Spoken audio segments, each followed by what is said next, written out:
estoy, uno no puede estar 100% seguro, pero estoy muy seguro de que así hubiera sido. Yo no creo que su discurso fue hecho por quienes estaban presentes o no. Y yo creo que además es lo más natural decirlo, si Pero toda la me decía el campaña... FMLN que ellos sabían 2 días antes que casi muy difícilmente venía. A lo mejor fue al revés, a lo mejor Chávez ya conocía el discurso. Y el discurso se hizo la noche anterior. Lo que es cierto es que durante toda su campaña Mauricio Funes no escondió esas filias, digamos, ¿no? Su cercanía total con el gobierno de Brasil y sus grandes esfuerzos por profundizar un acercamiento con Estados Unidos. Ok, nos quedamos ahí, digamos, estamos solamente en la parte formal. Como viste, digamos, para Carlos ese ejemplo de democracia, ¿para ti también? Sí, sí, yo creo que el 1 de junio lo que sucedió es que se concretan algunas señales que ya se venían dando desde el día posterior al 15 de marzo, ¿no? Yo, en lo particular, percibí en el aire un tono muy similar a lo que tuve la oportunidad de presenciar en Trinidad y Tobago, ¿no? Respecto a la reacción mundial americana, y no me refiero a Estados Unidos, sino al continente, respecto a la presidencia de Mauricio Funes. En Trinidad y Tobago había muchísima admiración, no solo por la llegada de Mauricio Funes al poder en El Salvador, sino un poco por la forma en que se estaba llevando todo el tema de la transición salvadoreña.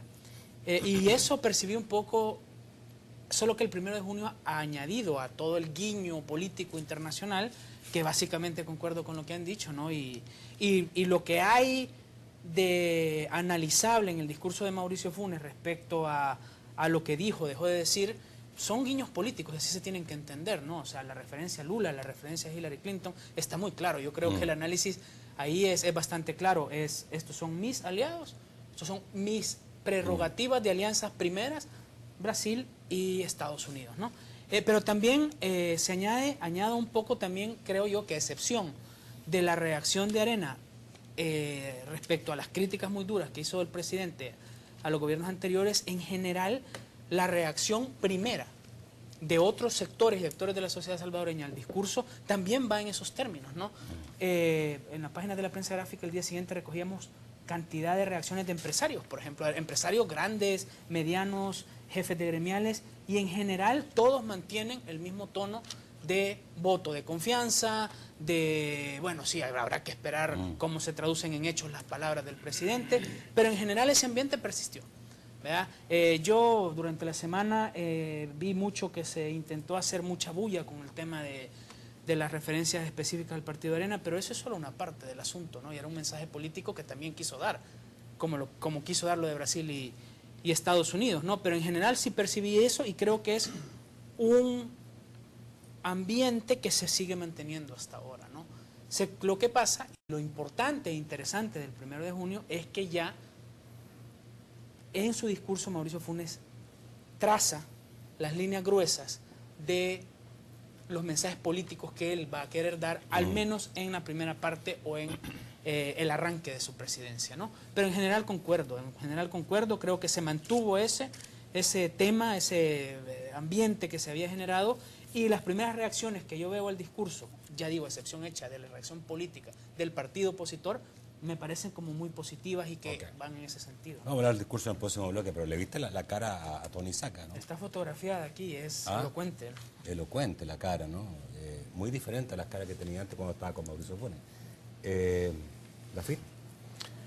Mira, yo creo que en general fue un acto democrático importante. Siento que fue un discurso moralizante, bien calculado. Ese tipo de discursos no se hacen a la carrera, se calculan los párrafos, todos sabemos que las referencias van unos sobre otros.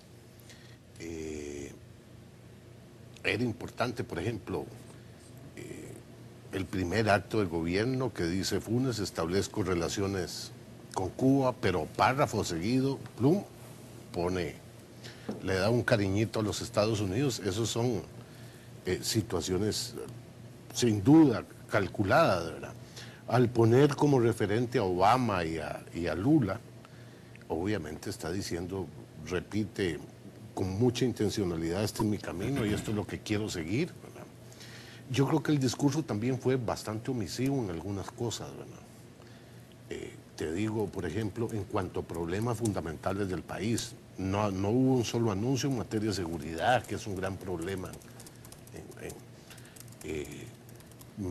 Hay un anuncio importante en el empleo, pero, por ejemplo, no hay un anuncio en términos de voy a trabajar conjuntamente a excepción del Consejo Económico y Social con la empresa privada y vamos a salir de la... Yo creo que la omisión ahí es igual de significativa, porque si bien a la derecha partidaria le lanza un mensaje muy duro, a la derecha empresarial la omisión, creo, yo la interpreto como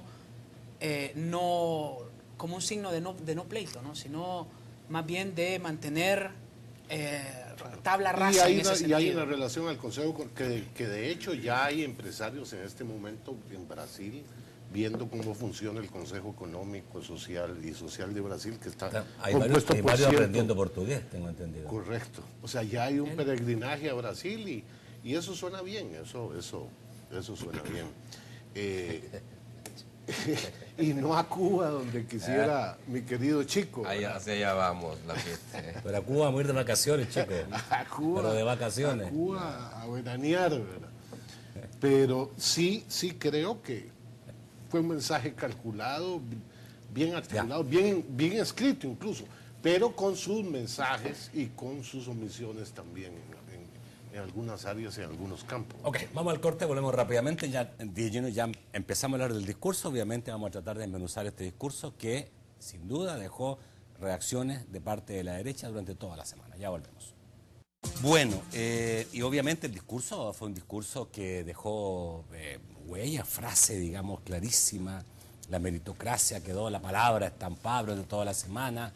Esa afirmación de que los gobiernos anteriores han sido gobiernos cómplices de la corrupción y del crimen organizado, fueron algunas de las cosas que más molestaron a la derecha del país. Chicos, para tu juicio, ¿debió haber dicho todo lo que dijo en relación a los gobiernos anteriores? Como dicen ellos, no haber reconocido nada de lo bueno que puede haberse hecho, algún logro anterior. ¿Crees tú que Mauricio hizo lo correcto en decir las cosas de esa manera? No, para mí que estuvo correcto. Más, yo creo que la gente esperaba también ese discurso, esas frases que en algún momento se sintieron como golpes al hígado, y seguramente así lo sintieron los expresidentes. Yo cada vez que decía algunas cosas de ese tipo, volvía hacia donde estaba el presidente Saca y me pareció que los incomodaba. A los otros tres expresidentes yo no los pude ver, pero estaban ahí. Se notaba. Pero sí se miraba eso. Y yo creo que sí era necesario, Nacho, porque si vos te acordás, todo este periodo de la transición, pues daba la impresión de luna de miel y mucha gente estaba murmurando. Entonces daba la impresión que estaban... Algunos querían dar, no hombre, miren, ya está arreglado aquí, las cosas ya son together. Se dijo muchas veces y lo dijo mucha gente, entonces era necesario marcar, era necesario dejar firme cómo estaban las cuestiones. Pero además creo yo que son de las cosas que nunca se le han dicho a la nación y alguien tenía que decírselos. Había que decirle a la nación quiénes eran los responsables de las cosas que hoy estamos viviendo. Por ejemplo, que el número de homicidios, que el problema de la violencia es porque no hicieron nada, que el problema de la corrupción es porque estos gobiernos permitieron y participaron en la cuestión de la corrupción, que el crimen organizado nunca lo combatieron. ¿Por qué nunca lo combatieron? Porque en alguna medida lo permitieron y lo fomentaron. Es decir, esas cosas que parecieron fuertes, a mí me parecía que era necesario que el primer gobierno de izquierda lo dejara muy claro. Responsabilizó también a los 4 gobiernos de Arena también de la parte que les corresponde ante la crisis económica. ¿Por qué? Porque no hicieron nada en muchos aspectos, como por ejemplo no hubo políticas alimenticias. Es más, y eso lo sabe la gente, los gobiernos de Arena destruyeron todo aquello que olía a producción. Ellos fueron los que abandonaron el agro, por ejemplo, y tantas cosas de ese tipo. Entonces, a mí me parecía que era necesario que lo dijera. Y lo dijo, me parece a mí, muy bien, porque no lo dijo todo seguido, sino que ocupó los bloques, y en cada bloque hubo una mención de ese tipo. un misilazo. Decirlo así. misilazo. Yo voy a decir bazucazo, mejor. Ok. Carlos, ¿estuvo bien que haya entrado así el presidente rompiendo, como dice el chico, esa luna de miel que existía?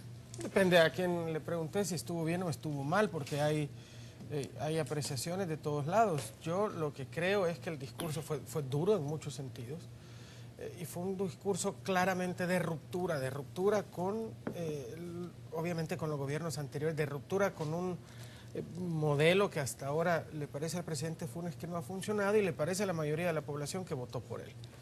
En ese sentido, el discurso puede ser duro o no. Yo ahí coincido con Chico Valencia. Creo que, llamémosle el clamor popular, digamos,